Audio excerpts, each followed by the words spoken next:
Okay, folks, thank you for your patience. Some last minute things going on here. Huh? Okay. We're going to be opening the curtain and introducing you to the stars here. I want to also introduce, you take your pictures, any pictures you want to take, just take them for the first minute or so, and then please put your cameras, shut them off, please, just for the first minute. Okay, we have tonight with you Peter Sherayko. That's the staff himself.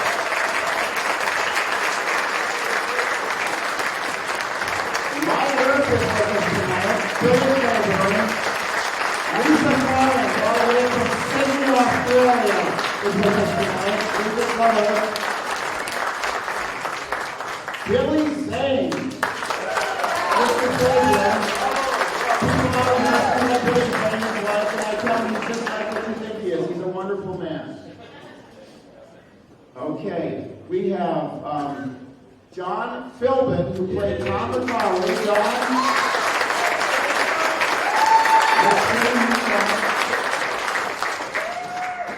Another great human being, Robert Burke, is with us tonight.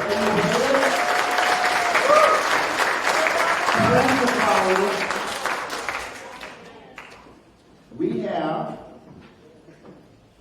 Dana Wheeler Nicholson. Another wonderful woman.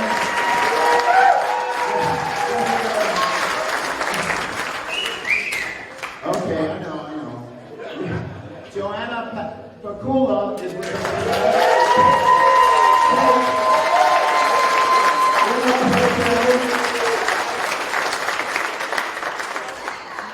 And another wonderful man, Michael Bean, Johnny McClure.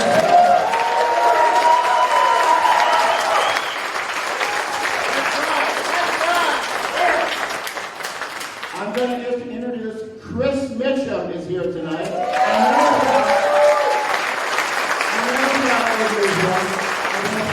Childhood, and I sent him a text the other night. I said, I've been a fan since childhood. And he sent me a text back, it can't be, I'm not that old, Chris.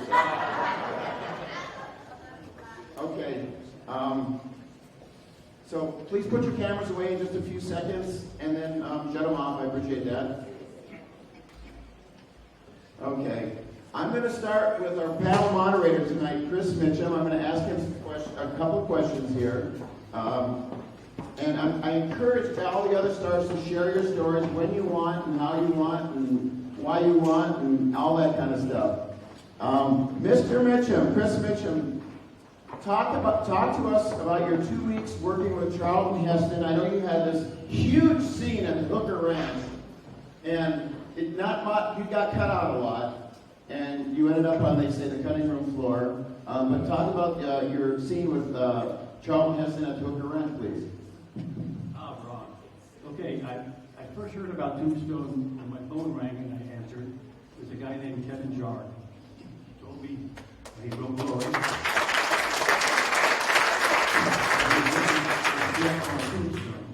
And he said he loved Charlton Heston and myself in The Last Hard Man, and he wants to put us together again.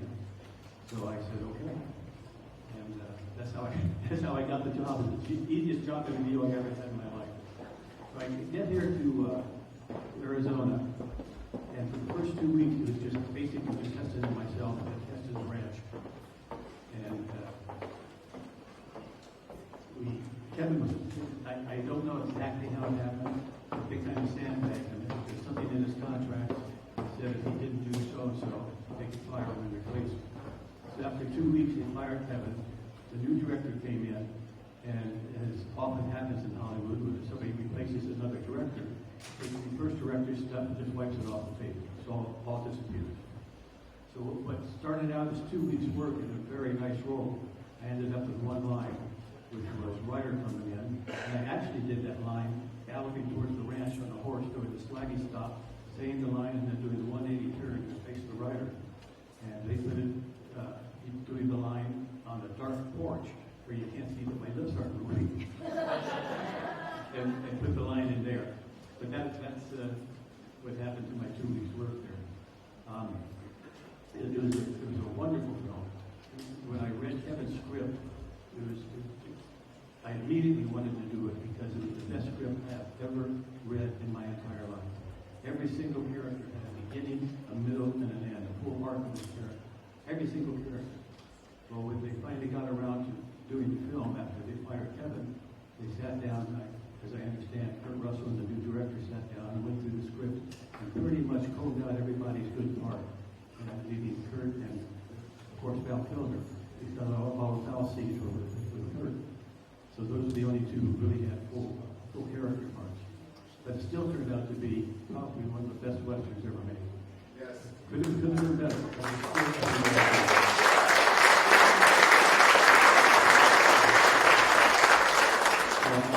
I'm not really sure how we want to do this. How do you feel about your father being the narrator of the movie? Well, yeah, I didn't know he was the narrator until I saw the movie. And I didn't have much input in that. Okay, all right, okay. We have some more general questions. So we can go to Lisa Collins. Lisa Collins, why do you think that the movie Tombstone has captured people's attention and remained so popular for all these years?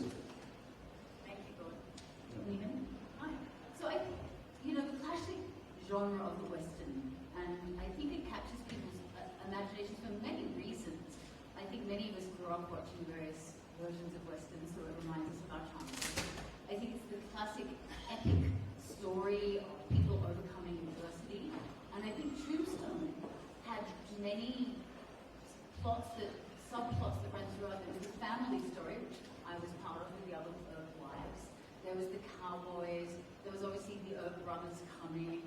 There's the story of pioneering. There's betrayal, and then there's a love story that runs through it as well. So it's a classic American genre with great characters, great actors, beautiful detail, everything from the art direction to the wardrobe. And it's just a classic American movie, and I think people love it for that reason. And it was set in Tombstone, a wonderful town.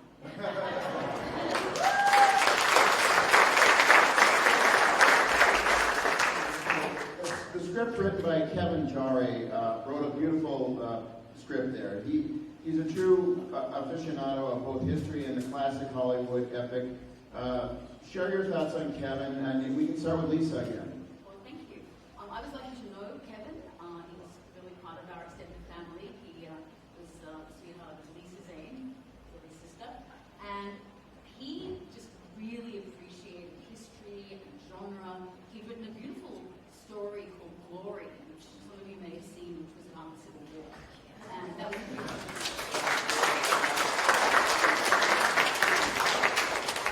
As many people have said, and I'm sure others will say tonight, the script was truly a beautifully written script, and every character, some of us ended up with less screen time than we thought from the script. But each character, as Chris mentioned, was beautifully written, and I was part of that family story. But Kevin really appreciated history, he appreciated Western genre, and he was a terrific writer. I might also add, he gave me a sister. Take it from there, Chris. Go ahead. Take it from there. That's all I know. Okay. And That's all I know to talk about. Billy would, I'm sure, love to talk about Kevin Jarre. Certainly said he was a great writer. I thought you said great rider, but he was. He walked the walk. He rode the saddle. He rode the horse. He shot live ammo. He lived and breathed it, and wouldn't put it to paper until it was true for him. And he was a gentleman without rival in a town of snakes, sidewinders, and silly folks, and great people, naturally, who are probably mostly at this stage. But Kevin, he was a steward and a shepherd to guide you through classic cinema as a friend and an inspiration. And I leapt at the opportunity to work with him for all of those reasons.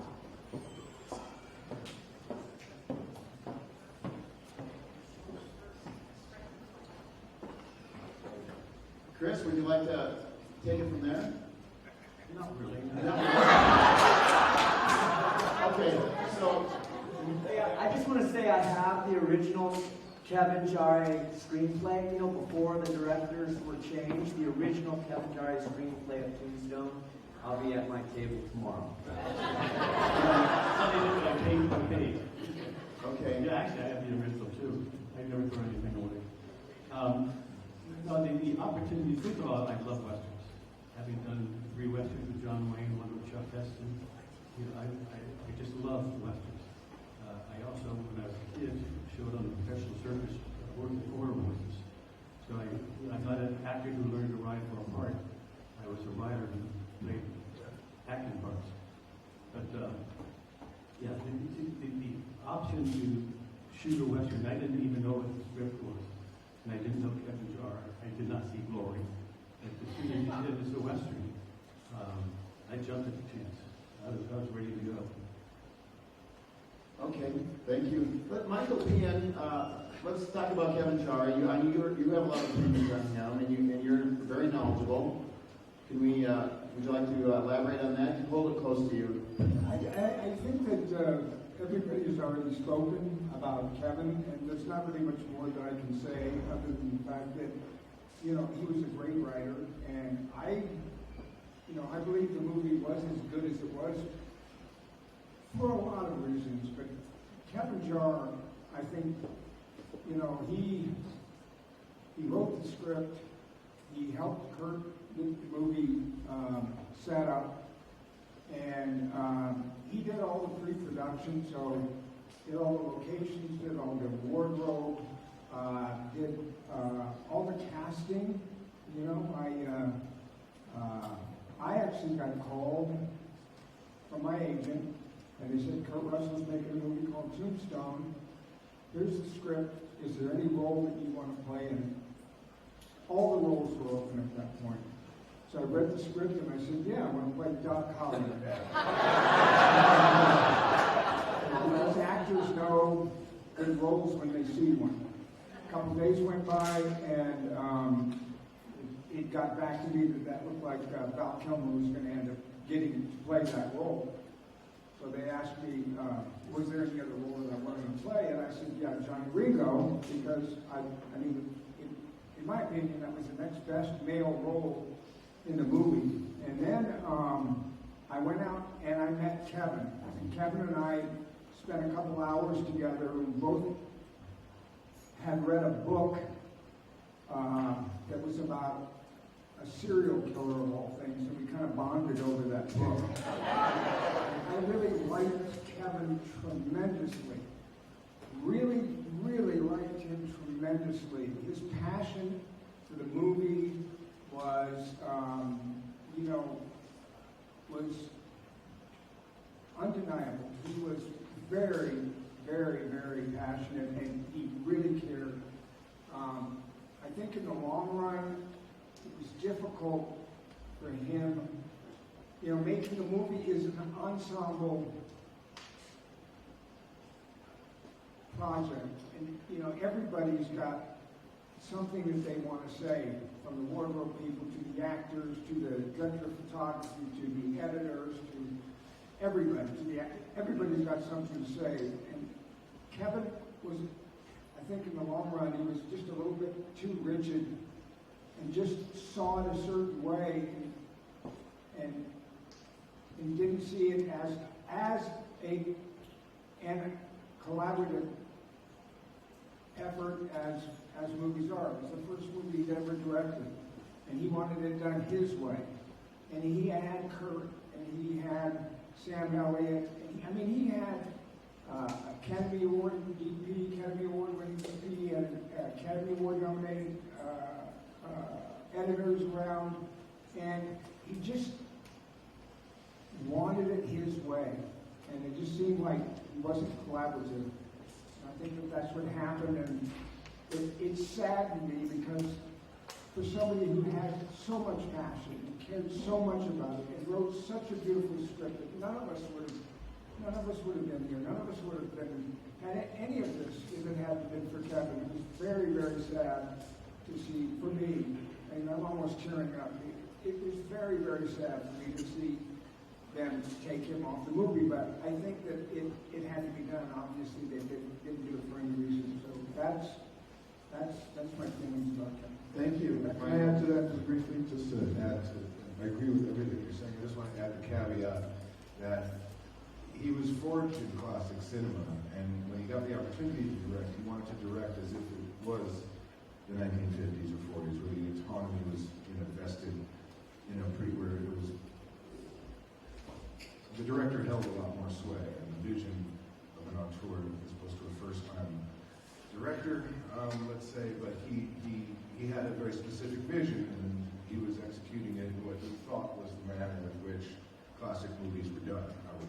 Who would question John Ford's, thought was how he thought he was stepping into it. And swiftly learned that that was not the case in the mid-90s when a lot more voices came in, especially from a variety of sources, from most of contemporary cinema. It shifted quite a bit. The balance of power on sets had shifted, and I think he was rooted in a more classical understanding to his. Thank you, Billy.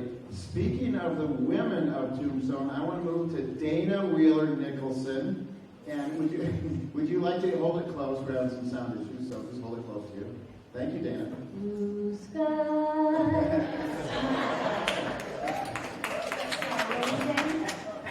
The women of Tombstone, would you like to elaborate on that? Yeah, okay. So I know, obviously Tombstone is a male-driven movie and story.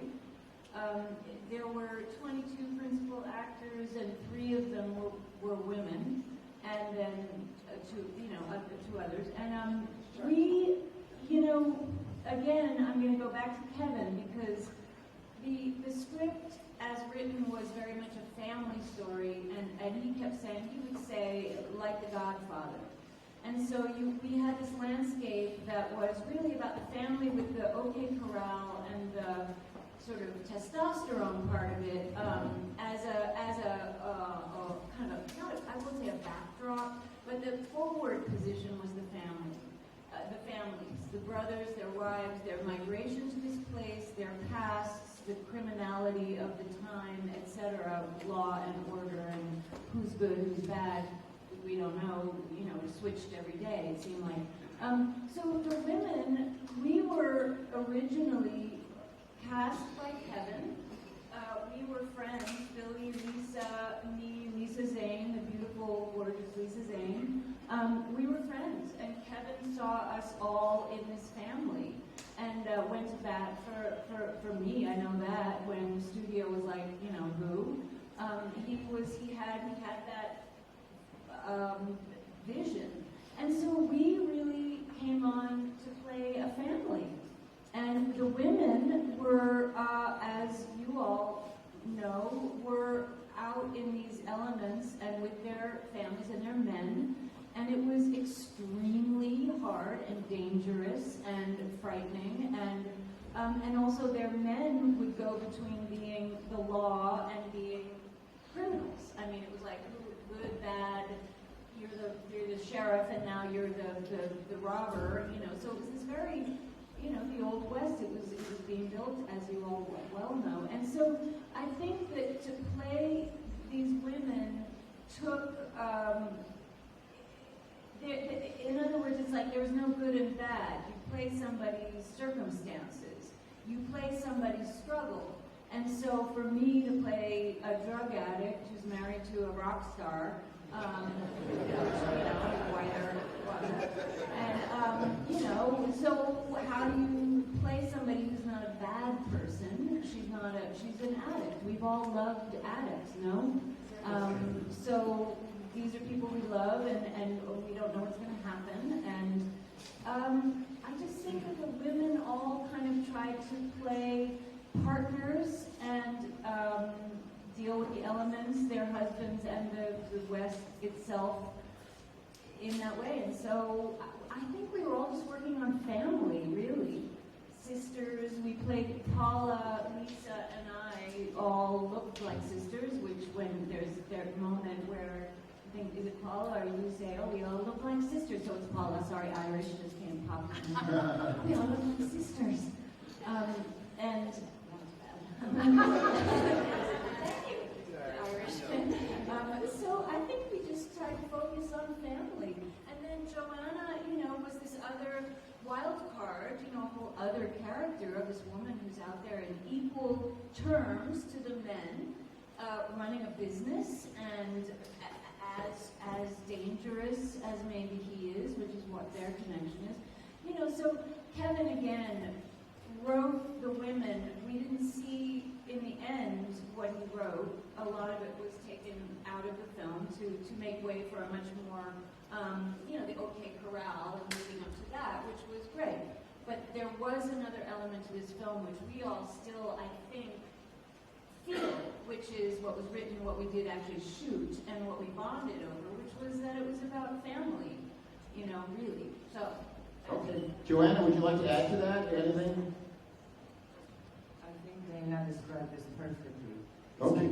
Our Tucson was completely different, like from Tucson. It's like Val and I came from completely different backgrounds. He was sick. I was Hungarian. We robbed the places. We gambled. I mean, that was a lot of characters like that living in the Wild West. So Wow. I loved it. So. Okay, thank you. Thank you. And Lisa, would you like to talk about the women of Tombstone? Wow, well, I think to echo what Joanna said, I think Dana really covered it. But I think often the role of women in many pioneering situations, women really did a lot of the work. And I think, you know, there are a few female characters in the Western law, and generally they were the kind of more badass women who toted guns. But if you think about, you know, the history that's here in this town and in the state, there are a lot of mothers and sisters and aunts who cooked the meals and looked after the men and bandaged their wounds. And many of them ended up widows, as did Louisa Earp, and that was a really sad thing for her. But to the women of Tombstone and the women of the Wild West, maybe we hear more stories about them because they really did a lot of heavy lifting. All right.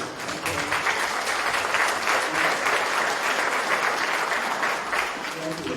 I'm going to move to, I think, everyone's favorite subject, the OK Corral. And we have two gentlemen up here that were murdered at the OK Corral. One is Robert Burke and John Philbin, the McConnell brothers. Mr. Burke, would you like to talk about the OK Corral? What's your memories of the OK Corral? First of all, thanks for having me. Well, thanks for coming. And I'd just like to speak to Kevin for a moment. There was this genuine quality to him. There was an authenticity. I was new to the game, and he asked to meet with me, and I was, honored and overwhelmed. And then it was sitting like with a cousin, basically. He was so disarming. But he was explaining to me that, oh, if this fellow's pilot television show gets picked up, you'll go in that role. And this, I said, let me make this simple for you, Kevin. I'll cook the breakfast, I'll carry the water out, I'll give it down. And so it was just a huge honor.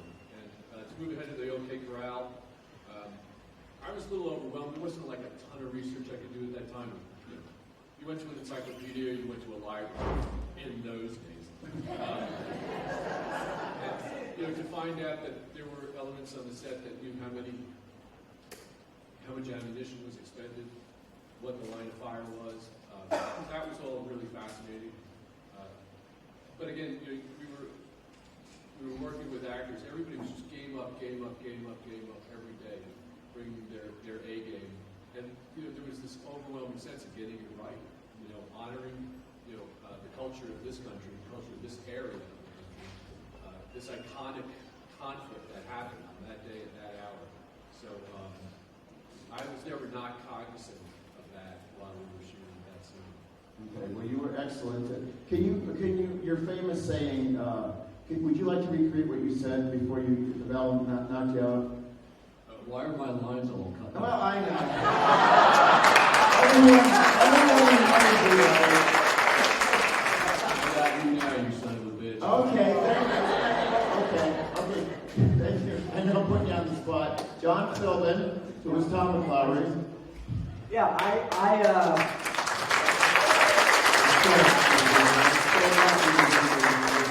thanks for inviting me.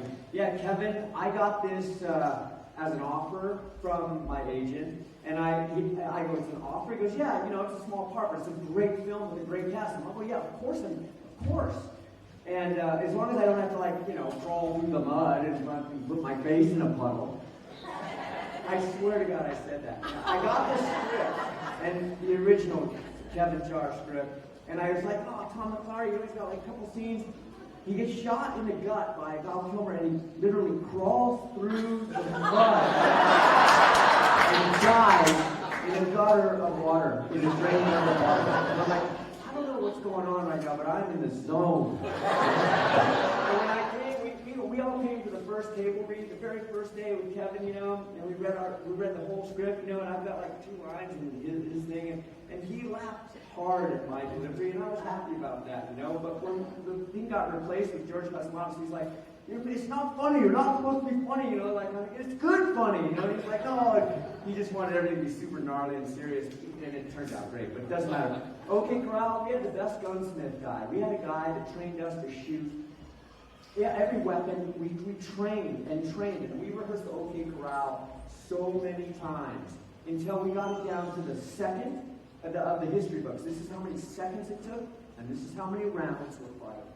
And when we got that to the click to the second, okay, we're ready to go. We had it down before we shot one foot. So the rehearsal of that, and then the first take we did was totally messed up, man. People started singing and ad-libbing and running into the wrong place, cut. But we're so proud. I'm so proud to be a part of that OK Corral. That was awesome. Okay. I'm going to go to Chris. You have anything to add, Chris? That wasn't that the OK. We're gonna head to, if you don't mind, I'm gonna talk to Billy Zane for a second about his memories of being on stage, because some of his memories on stage in the Birdcage Theater scene. Yeah, it was the 90s. It was the age of practical effects, last I remember. I remember getting painted in the back of the head by plaster, and squibs hurt, and it was great. You lost a pound of flesh in those days. It's a miracle you didn't lose an eye, or I just got singed more than anything. I think during those years, squibs, blood bags. I just remember the plastic just pelting me. I was like, I can rock this. I'm gonna carry on. Bang, so the stealing of the character was not too far off from what was. Well, you were great there. I'm gonna okay. Let's talk to Wyatt Earp, a descendant from the Red Wyatt had 20+ scenes in the movie. A lot of them he ended up on the cutting room floor. And you want to talk about that some?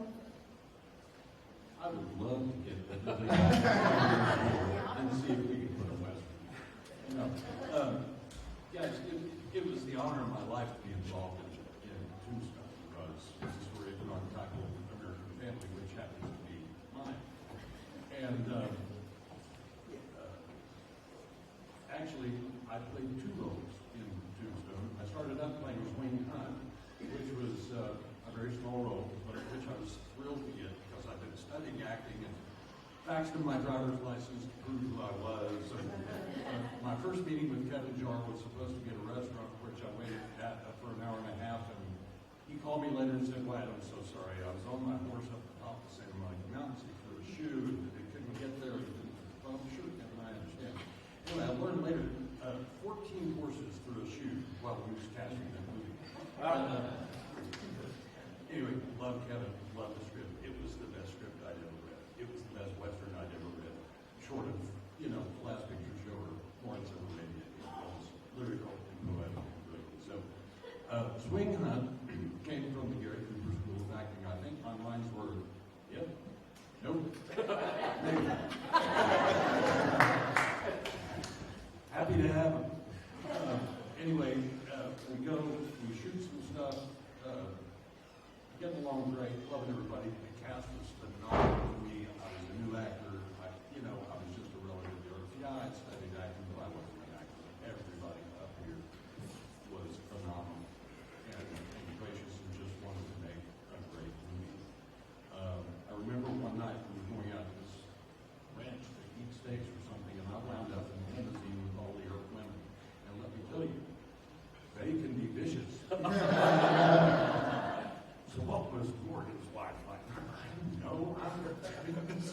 1993. Anyway, long story short, the script got chopped. I got moved up to the role with Billy Clayton. I killed Mr. Fabian. Sorry. Oh, Billy Breckenridge killed me. And, you know, it was the, I don't know how much detail you want me to go into the second day of shooting. Wonderful. I got to ask you a question. How long did it take for you to get over that you were cut out of 20 plus scenes in the movie Tombstone? How many years did it take for you to accept it? I'm hoping for tomorrow.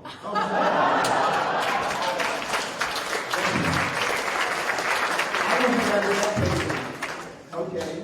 Would you like to talk about it? Okay. We're going to move on to someone who was instrumental in the making of the movie Tombstone, Peter Sharayko.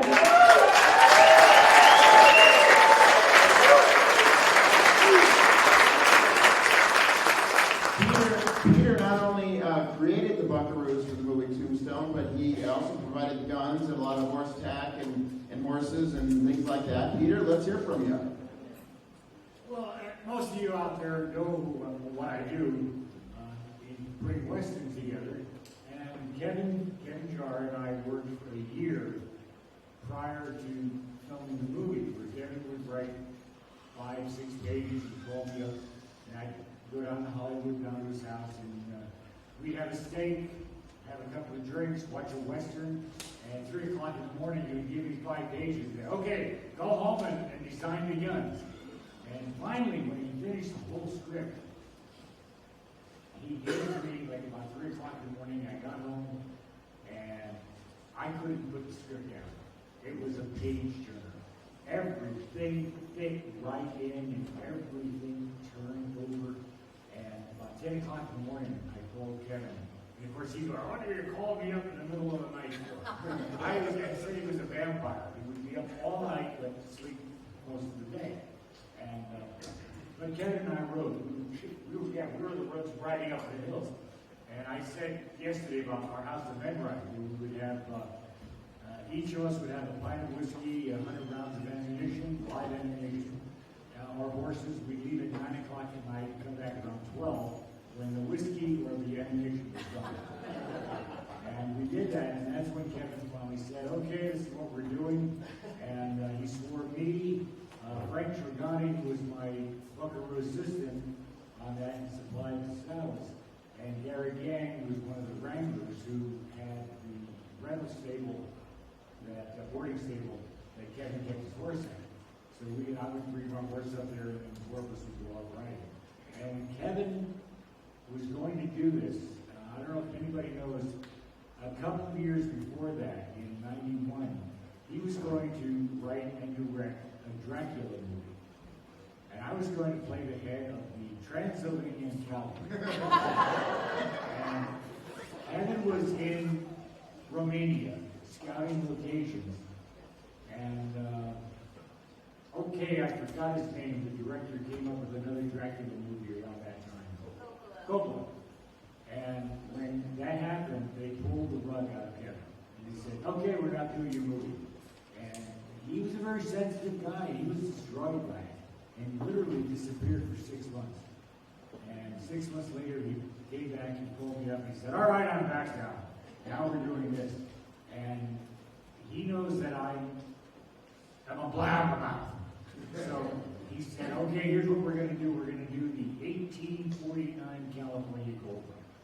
So now I started buying all the books on the California Gold Rush and doing all the research on it and making everything right. And it went by for a couple months while we were writing. And then he said, all right, here's the deal. Nobody says anything to anybody. So Frank, Gary, and I were all sworn to secrecy by Kevin individually. And we never talked to each other about what we were doing. And that's the way Kevin was. He was an incredible writer, and everybody. How many people out there are quoting the lines from the movie?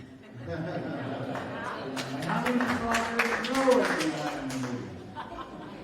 It's what he did and made the movie so incredible. Last year, Kurt Russell and I were in Oklahoma City, And Gordon was there, and of course Gordon Grace, I'm sitting next to Gordon in the audience while they're doing a Q&A with Kurt, and Kurt looks over at him and goes, "Is that Peter Shorty was sitting next to you?" Well, That's why I sat next to you. that was Kurt and I, it was very funny on Tombstone because when Kevin was the director, he was the president, and I was his cabinet. Well, when Kevin left the movie and Cosmatos came in, I was now the ex-cabinet. And you know what that means when the new president comes in. So I was like, okay, all right, we're done. But we did a movie called Bone Tomahawk. Has anybody seen that? Oh, I love that. I was one of the executive producers on that movie and hired Kurt for it. After that, Kurt and I were the best of friends. While we're sitting there watching the replay of the 10, and Kurt and I sit next to my phone rings, my horse. Everybody used my phone and ringtone as a horse. And there's a guy from Vegas, and he said, "Hey, listen, we're doing a show in Vegas, and we'd like you to be Texas Jack in the show, and we'd like Buck Taylor to be Turkey Creek, and we're going to do this show. We can do only 4 shows a week, Friday, Saturday, and Sunday, and it pays." When Kurt is sitting next to me, he's listening to this, and as soon as we hang up, he goes, "Who's playing White?" But of course, that show in Vegas never came through, which I wanted to because Vegas for 4 days getting paid. I'm going to ask Chris Mitchum another sensitive subject. Chris had some great scenes in the movie Tombstone, but he ended up on the cutting room floor. It was one exception. Chris, have you ever forgiven them? Absolutely not. No, absolutely not. Never. Okay. All right. Okay. So let's move on. What other subject would you like to talk about, Chris? Pardon me? What other subject would you like to talk about? Let's go to Dana. With Dana Wheeler. So you guys, so Paula Malcolmson, who played, the third sister, is a great singer, and she's Irish, so she's fantastic. And she, around the pool at the Dock Holiday Inn, which is what we called it, where we all were staying, most of us, we would sit around the pool at night and play guitars and sing. And so Paula came up with a song, which was sung to the tune of "I Fall to Pieces," and it started like this. I fall to pieces, I'm on the cutting room floor. Fall to pieces, whoever said less is more. And this song went on, it was so brilliant, and the end of it was, my corset is tighter than Lisa's.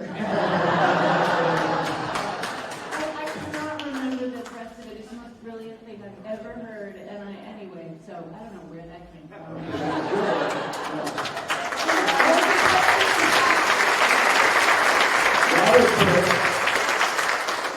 Robert Burke is a Long Island captain, fire captain, right? He's from Long Island. You're a captain, right?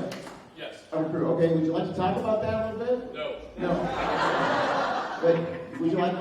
Hey, I wouldn't mind if Michael discussed, there was one section of dialogue that was cut from the film. Would you talk about that? It had to do with John Ringo, and it was just, to me, that was when it really started to hurt. I was like, when I found out that was gone. Yeah. Michael. Okay, thank you, Michael, for your sportsmanship. Well, Close to the mic, please. we all lost a lot when Kevin was fired and they brought in George. Everybody here lost a lot. And a lot of things didn't get shot. They just were never shot. It's not like they ended up on the editing room floor. The original script was 100 and almost 40 pages. So that's a 2-hour and 20-minute movie. And I don't know what it ended up as, but I 40 pages left. I think the shootout at OK Corral took place on page 90, and there were 40 pages, meaning 40 minutes after the shootout at OK Corral. And I think what Robert's talking about is, I actually called Robert the other day because I wanted to get what his experience was as far as stuff that he lost. And one of the things that I look more forward to than any other piece of dialogue I had in the movie was after Curly Bill was killed.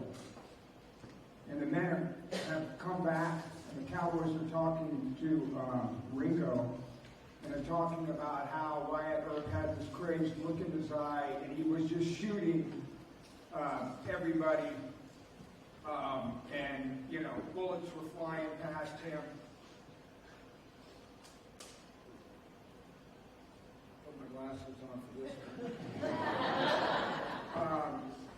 And so here's a bit, just to give you an example of everybody's got cut, especially the women's roles. The women's roles were, there was a lot of stuff that they had that got cut completely out of the movie. It never got shot. They just never got shot, and it was because we needed to make a movie in a shorter period of time. So they just started ripping pages out of the script. According to Val, it was him and Kirk. And here's an example of that. These guys come back and they're talking about Wyatt Earp, how crazy he was, and Johnny Ringo says, he's just a man. And it says, first cowboy. You didn't see his face. And Ringo says, you see my face, don't you? Everybody get this through their heads. Wyatt Earp dies. I'm running the show now, and I'm telling you, Earp dies. His men too. They all die. Understand? We're going to kill them. You hear me? For what they did to Curly Bill, we're going to ride them into the ground and slaughter them like rabbits. Because this is my time, children. My time to get woolly. Or we never shot it.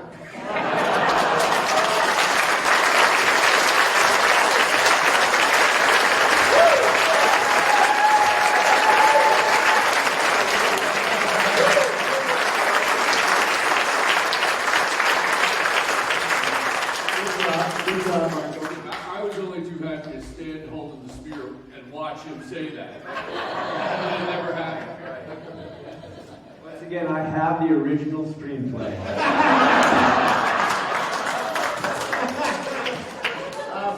Dana Wheeler Nicholson, let's discuss the costumes of Joseph Poirot and the set direction of Kathy Hardwick, and you can all chime in on that one.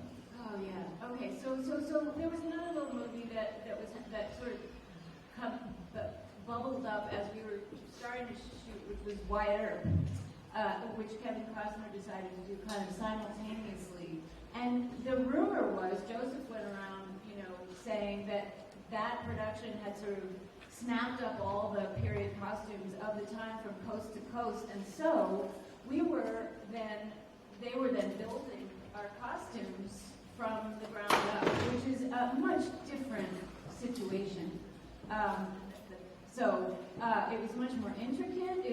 We were getting things fit to our bodies, not putting our bodies into something that existed. It's just a different animal, so you all know. But it was laborious, and it was a beautiful process because you got to see the clothes built. I mean, and the fabrics were authentic, and I know you all have a lot of knowledge about that. But we were wearing wool and corsets and layers in the heat like this, and we were running around doing lots of acting and stuff. And so it was challenging, and not in a way. I mean, you know, come on, we're actors. It wasn't like hardship. It was challenging to focus for me. I will speak for myself in that kind of. But it also, the thing about it was that it lent to the feeling of suffocation and repression and kind of fear and the heat. You know, you're just in that hot seat all the time. And so it actually, for me, helped me figure out how she would behave, which is the thing about women's costumes throughout history are meant to be, except for now, constraining, to keep them quiet and, you know, so they can't breathe. And so they just stay kind of calm. And when, you know, that is the way corsets are not meant for women who have emotions, people, I'm sorry. And so you start to have an emotion and you have a corset on, you pass out. So, you know, it's a very, very specific thing that costumes do. It helps me, figure out how much room I have a feeling. And so, you know, in terms of costuming, this is where the stuff gets very, very, very serious and interesting. The sets were gorgeous. I mean, the sets were across the board. I don't even know what to say. You all, you know, you see the movies. It's beautiful, you know, to look at.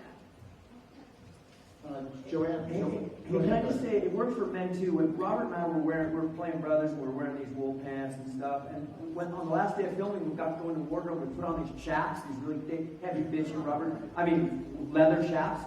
We were like, we should have been wearing this the whole time, bro. We're like, we got girth. And we blew it. Remember that the last day?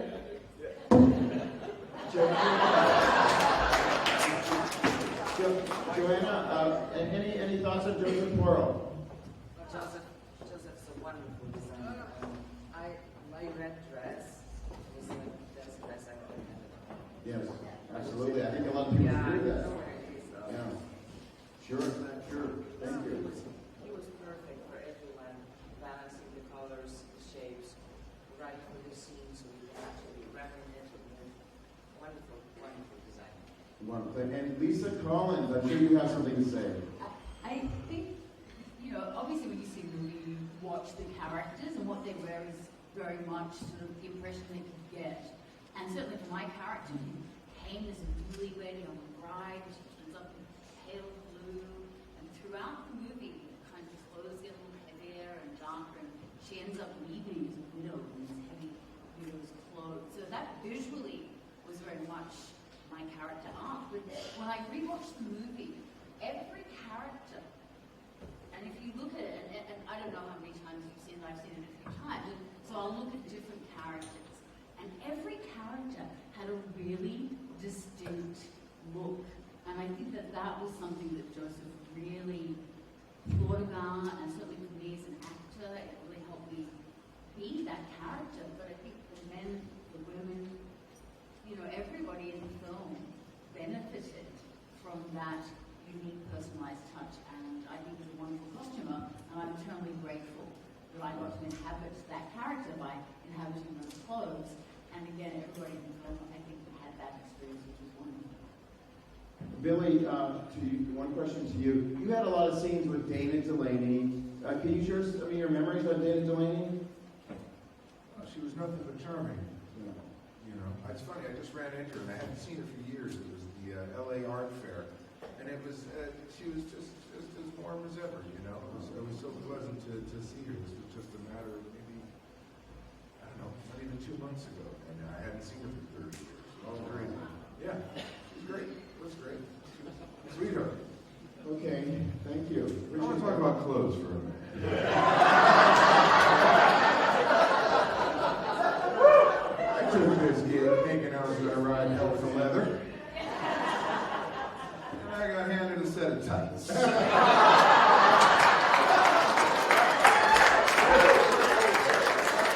Fortunately, with a cod piece. I made you. Okay, Peter, we want to. How many out there know the was going to be a prequel to Tombstone. After Disney wrote the movie off when we were making it, because there were so many problems. But after it became successful, they said, let's do a prequel to it. And everybody should know John Fasano was the writer who came in to rewrite Tombstone. So John was in there rewriting it, and of course he had a close relationship with Disney. Disney called him up and said, here's what we want to do. We're going to do Dodge City. We're going to do the meeting of Wyatt and Doc and Texas Jack and Cherokee Creek. We're going to do all of this stuff. And the McClowers were in Dodge City. All of these things came together. They were going to lead into that. So John writes the script, sends it to Disney. He tells me, hey, we're going to do a prequel to this, all sent. A month goes by. 2 months go by. I say, John, what's going on with Disney, with the script? Yes, I don't know. I haven't heard from them. He called them up, and the man head of development.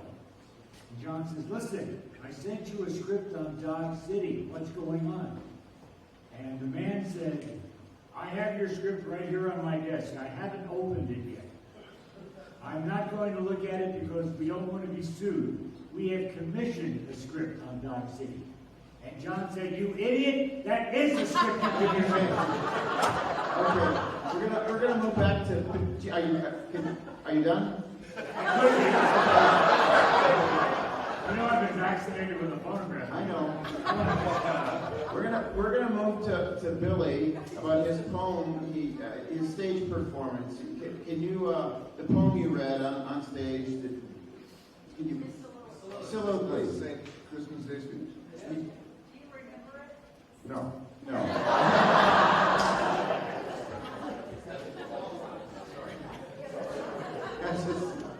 Okay. We're good. Everyone is always asking Michael being in his gun twirling, gun spinning. Michael, can you?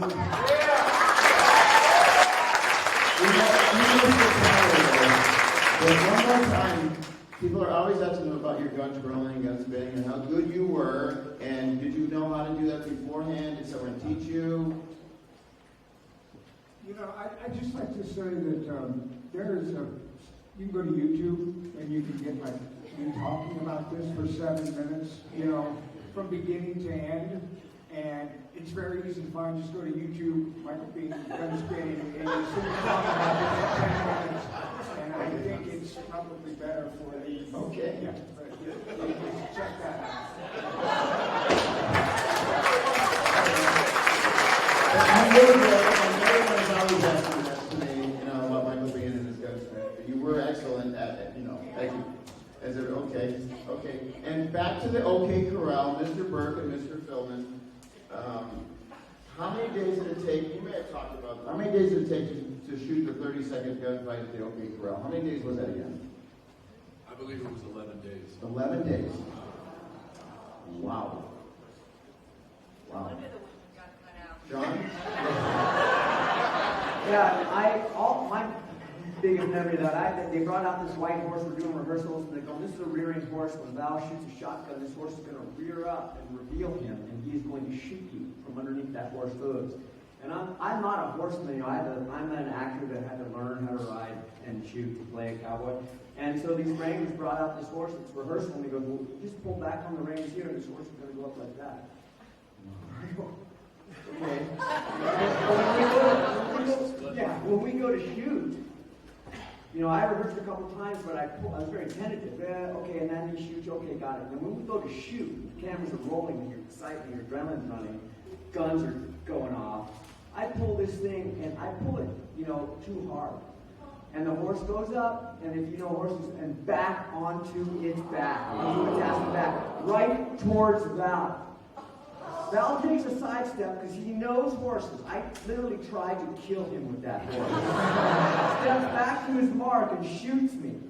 And that stayed in the movie. That was a mistake. And that horse runs back to the barn, immediately. God, that guy sucks. He pulled that thing too hard, And I said, I am so sorry. He goes, no, don't worry, the horse is fine. We got the shot. You know, that we really care about the shot. The horse is fine. But they used the one where that horse went onto his back. And, you know, if you watch it, it's kind of gnarly. But Val's so great. You know, I had to come up to him and go, hey, I didn't do that on purpose. You know, no, I understand what I understand. But listen, John, when you're aiming your gun at me, you're aiming it right at me. If you could do me a favor and just aim it down there. God, you can be aware of these things all at the same time. These kind of things. Like he was very aware of it with Robert, but he told me like, don't point that thing at me when you shoot. There was I had agreed to a double load charge on the shoulder. You're not supposed to have a double load above the heart. My shoulder's back like this, my gun arm is out like this. They loaded the double load on that. So off it went. I'd been around long enough to know, just hang in there, get through the scene, you're going to have to do it again. They would watch the dailies, and they invited actors to see the previous day's work on a screen at the hotel. And so this particular scene was a part of it. I remember Kirk came out and said, "Whoa, brother!" And I said, "How did it look?" He goes, "Like the Zapruder film, you know." And I had sprained my ankle to the point where on another day where it just blew up, couldn't get my boot off, and Sam Elliott came up with a Bowie knife, cut my boot off. You know, I was like, "Oh Lord!" You know, that was just iconic for me. But you know, people got hurt. It was you know, Val kept pointing his weapon at me, and I cut. And I said, "You're pointing your weapon. It's fully loaded blank, but it's wattage, and I like to see you all." And we cut again, and a third time. And then Kurt said to me, "Hey, come on, man." I was like, "He's pointing his weapon." So I wised up by pointing my weapon at him. And he said, "Whoa!" And I said, "Doesn't feel so good." And then if you look at the film, you know, it happened so quickly. Got you now, you're dazed. I'm pointing up toward Mars. He's pointing down here. You know, we were just so far away from each other, but it was safe at work. So. Okay. And Chris Mitchum, we're going to get back to Charlton Heston. Again, a lot of people want to hear about Charlton Heston. Can you talk about Charlton Heston a little bit? I'm sorry, what was that? Charlton Heston. Charlton Heston, would you like to elaborate on that a little bit? Yeah. Your memories. Sure. The usual. Like as I said, first 2 weeks of the movie, we worked together every day. Yeah. And we had scenes with Val, we had scenes with Rooker, we had scenes with just about everybody. And Chuck and I were very active at the Screen Actors Guild together too. I was National First Vice President, and he was not happy with what Ed Asner was doing in the union. So we got together, we worked on that for a couple of years. So we worked on and off the screen together. And as I said, we did the movie The Last Hard Man. Quick little story that I told a couple of times today. I was staying at the Desert Inn in Tucson, just on the other side of where Western Street is. And they would put at the inn on the marquee the films they were shooting there. And Slum Pickens was shooting a movie about camels being used in the desert by the cavalry. And it was called Humps. So for 3 days on the marquee it said, "The Last Hard Man Humps."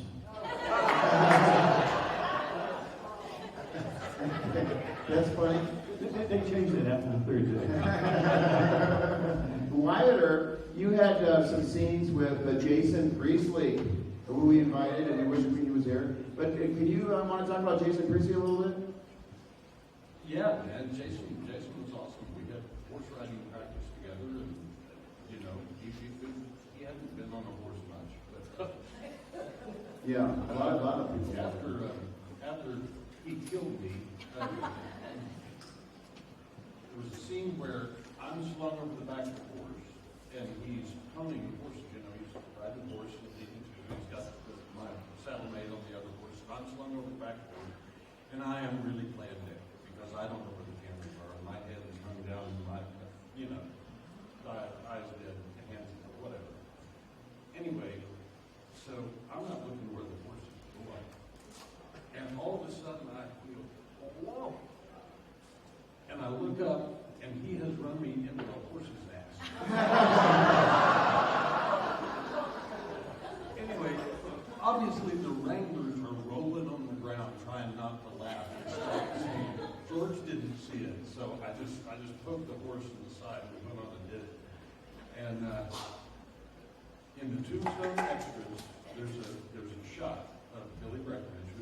They put him in the trailer in our gunfight scene, but they didn't make the movie. But here's a shot of Billy Breckenridge. He's in the foreground, and over his right shoulder is my ass over the back of his head. So my butt actually got more screen time.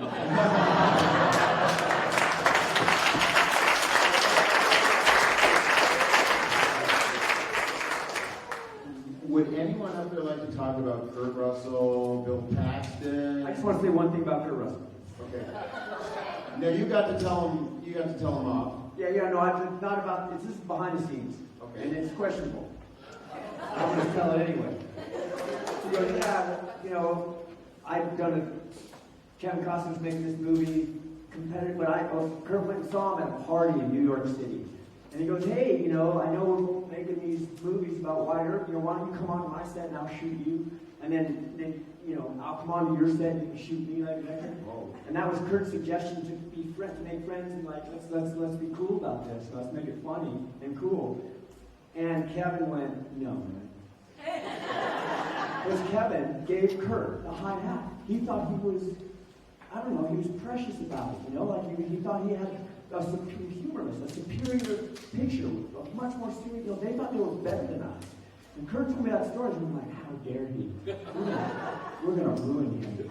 And when our movie came out, and we destroyed them in the box office, you know, I couldn't have been prouder of Kurt Russell. Just proud of Kurt Russell.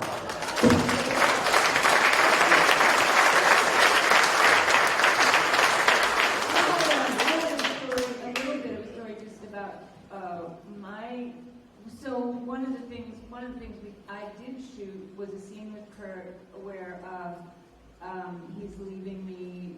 He's fallen in love with Josephine. We have a big to-do. It was a big scene. It was like a big scene. We had to shoot it twice. It was a beautiful scene, and Kevin wrote it, and it was in this. And so when it came down to cutting, it was going to get cut. And Kurt and Val fought and fought and fought and fought for this scene to stay in the movie. And they were calling me, this is in the olden days when you called people on the telephone and talked to them. And they just kept me updated, kind of like, and I was like, you guys, whatever, man, you know, it's cool, do whatever you gotta do. But they were going to the mat for this scene, and it didn't make it into the movie. I think it's in the director's cut or something. Yes. It was beautiful, and they just went at it, and they fought. And the day they called him, and Kurt said, you know, we really tried, we really fought, and we loved the scene, and it's not going to be in the movie, and I'm so sorry. And you know, that's just what was going on. You know, that was. It was a beautiful scene. It was you were excellent in it. Just wonderful. Okay, I know this is probably a touchy subject, but we're going to start with Michael. One word describing George Cosmatos. One word, and we don't have any censors, so. I have a feeling that I'm just going to pass. Let's. I like to hear everybody else's observations and opinions. Joanna? Dina? Let's not speak ill of the dead. You know, a little respect. I'm sorry. You know, you got a picture of what went on. Let's change the subject on that. Okay. Sorry, amigo. You know, that was a great picture. We're hearing a lot. The movie's very close to us all. It could have been a million other movies. It's a testament to how good the damn script was, how good the film was, considering what remained. It's an excellent film that you all love. We're not here to rain on your parade either. We love this movie. As it is, as it was, as it could have been. And it was made by many fathers, including George Cosmatos. Yes, George Cosmatos. So, you know,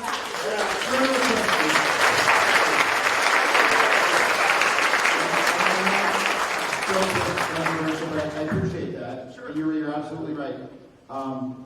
Let's Billy, anything else you'd like to add about your experience? yeah, and that, no. Yeah, you know what? Would you excuse me? I gotta go to the bathroom. I really gotta. The water's great, but don't take this person. Thank you, Billy.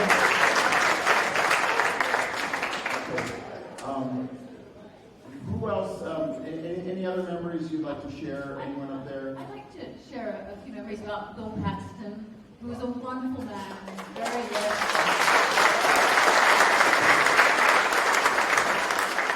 was lucky enough to have him as my film husband, and it was very emotional for me today, remembering the scene where he was killed in the movie, which was a very intense time. And then, of course, Bill was a wonderful actor who played so many roles, and anyone who's followed his career, he really played many, many different roles. But as Dave was saying earlier, we, the women, the wives, the family part of it, were very much, driven by these three brothers. And Bill Paxton, absolutely, as Morgan, was the sacrifice. He was the sacrificial lamb, literally, of that family unit. And it is so, so sad that he died so young. Yes. But I'm just so grateful to have been his movie wife and to really have been through that experience. And I think he was such a wonderful part of this movie. And obviously the Oak brothers, the three of them, and their arch enemies were at the core of this movie. And so I just want to say, Bill Paxton will always be remembered and always be a part of the movie. Thank you.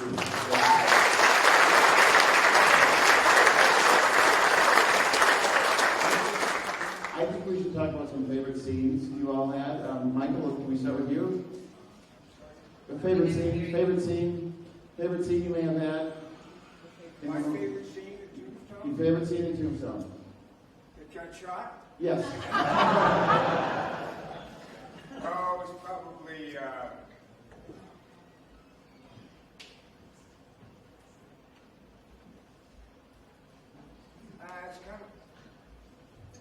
it's kind of like picking your favorite child. Yeah. So I don't really have a favorite. I was blessed to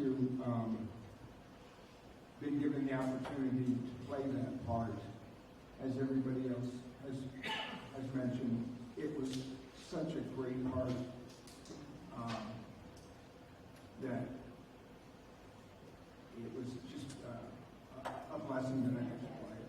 So it's kind of hard for me to pick. Okay. Okay, Joanna?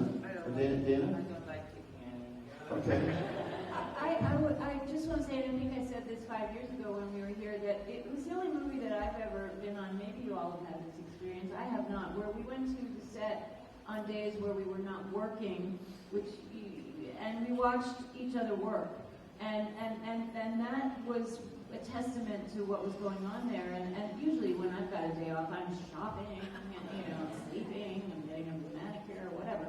This was like, we would go to school, we would go to set, and we'd watch each other. And I think, so it's hard to say, across the board what stood out. It was all pretty groovy. Robert? No particular. Okay. Okay. John? I love the OK Corral. Okay.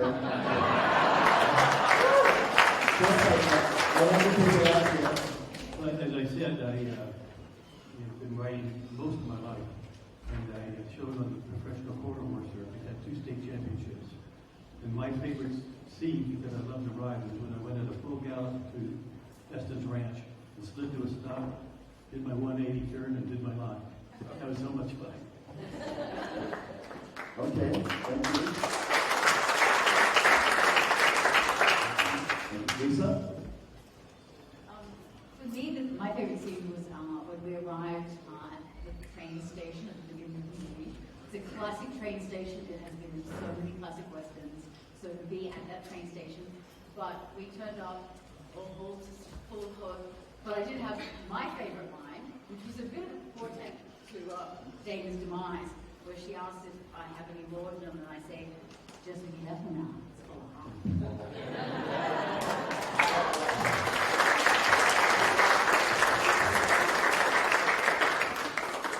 Billy, we're talking about favorite scenes in the movie. I'm sorry. We're talking about favorite scenes in the movie. That was a set change right there. Sorry. Favorite scene in the movie? Oh, probably one of yours. What else could I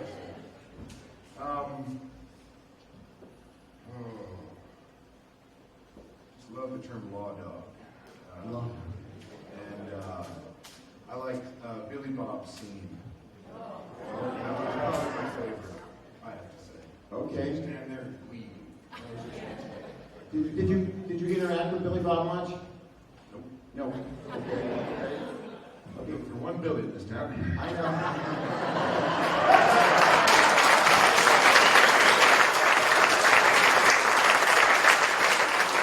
Wyatt? What? All right. Wyatt. All right, so I'll try to do it quick.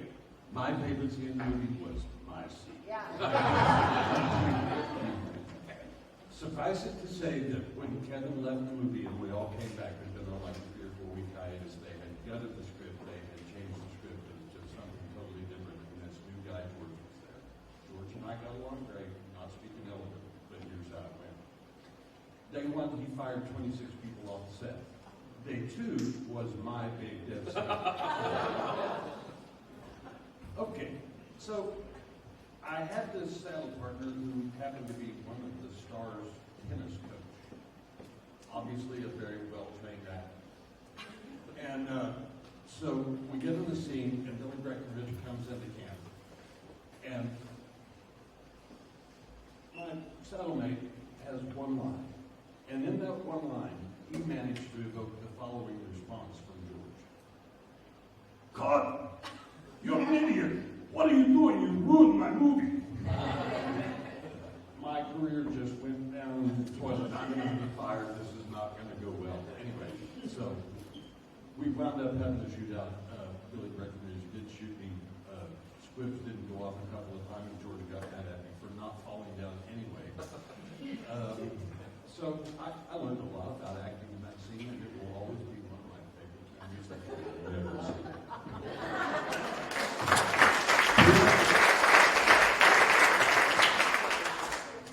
As I'm thinking about it, my favorite moment in the movie was watching Charlton Heston work.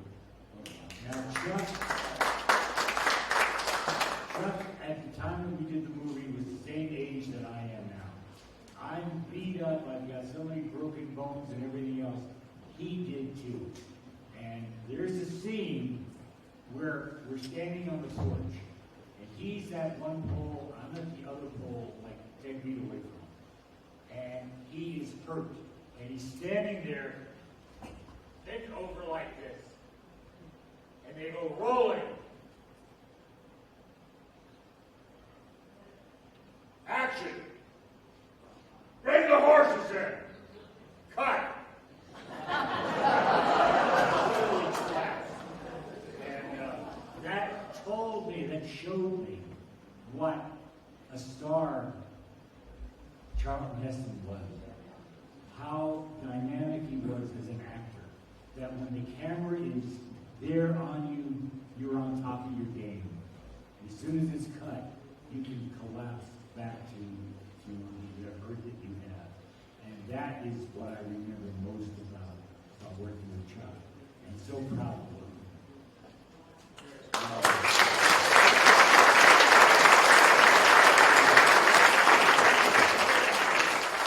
We're going to wrap it up here soon.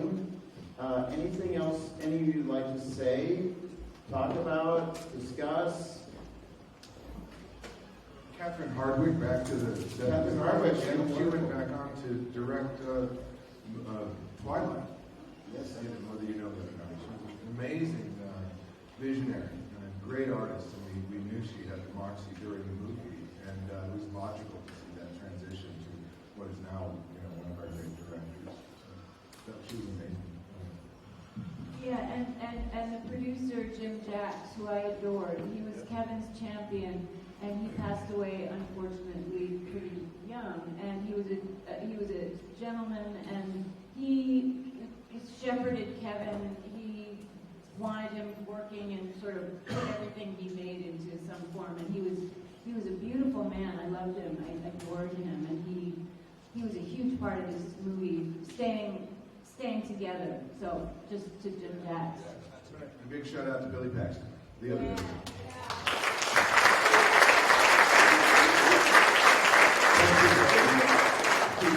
John. Sorry about love Bill Paxton. Anything else anyone would wants to say? Any final memories, thoughts? Gordon, Gordon? Yes. on behalf of all of us, I would like to give you a very Oh, heartfelt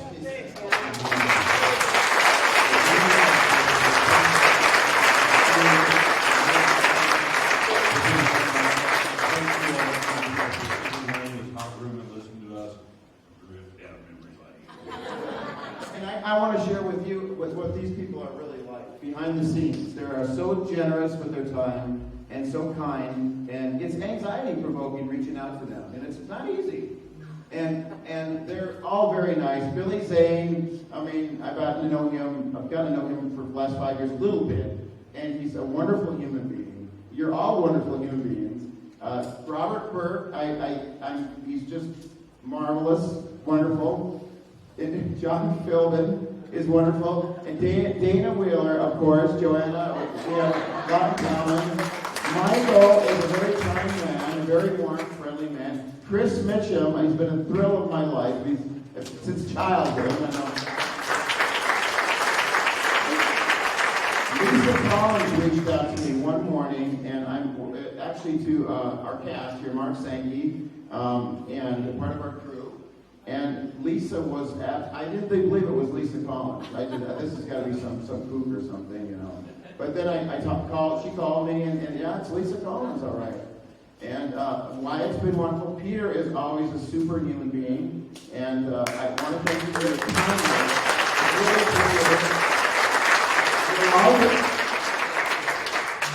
You'll all get to meet them tomorrow until 2 o'clock tomorrow at the Oriental Theater and at Vintage Cowgirls. Michael will be at Vintage Cowgirls again, and you'll get to one chance to meet this crew. And please check out our buttons when you leave and our silver kilo raffle.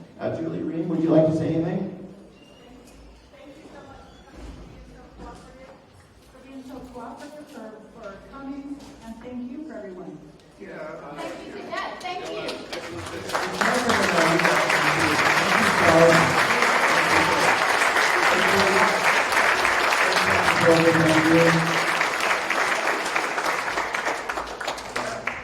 They're just what you think they are. They're really fun. They're a lot of fun. And thank you for coming. And I think that's it for tonight.